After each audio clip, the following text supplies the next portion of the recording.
మారుమూల ప్రాంతాల్లో BP, sugar, ఇతర వ్యాధులతో బాధపడుతున్న వారికి లోకల్ గానే ట్రీట్మెంట్ అందించేందుకు 2008లో వైఎస్ఆర్ సర్కార్ 104 అంబులెన్స్ సర్వీసులను ప్రారంభించింది. ఇందులో ANM, pharmacist, lab technician, medical assistant, డ్రైవర్లను నియమించింది. వీరు ప్రతి ఊరికి 30 రోజులకి ఒకసారి వెళ్లి బాధితులకు టెస్టులు చేసి టాబ్లెట్లు, మందులు అందించేవారు.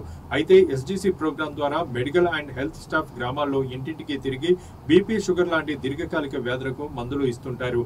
అటు పల్లెల్లో మెరుగైన వైద్య సేవలు అందించేందుకు ప్రభుత్వం వారికి మందులను అందిస్తూ వాటిని గ్రామాలకు చేరవేస్తుంది. కాగా అనకాపల్లి జిల్లా పాయకరావుపేటలో మాత్రం వింత పరిస్థితి ఎదురైంది. రోగులకు అందించాల్సిన మందులను గడువు తీరక ముందే పాయకరావుపేటలోని ప్రాథమిక ఆరోగ్య కేంద్రం వద్ద 104 సిబ్బంది బయట పడవేయడంతో ఈ ఘటన వైద్య ఆరోగ్య సిబ్బంది నిర్లక్ష్యానికి నిలువుటద్దంగా నిలుస్తోంది. లక్షలాది రూపాయలు వెచ్చించి ప్రభుత్వం కొనుగోలు చేసి పంపిణీ చేస్తున్న మందులను ఇలా నిర్లక్ష్యంగా బయట పడవేయడంతో పలువురు పెదవి విరుస్తున్నారు. కాగా ఘటనపై స్థానిక పిహెచ్సి సిబ్బందిని విచారించగా మందుల పడవేతతో పిహెచ్సికి ఎలాంటి సంబంధం లేదంటూ సమాధానం అందించారు. దాంతో 104 సిబ్బంది నిర్లక్ష్యంపై వెంటనే తగిన చర్యలు చేపట్టాలని పలువురు డిమాండ్ చేస్తున్నారు.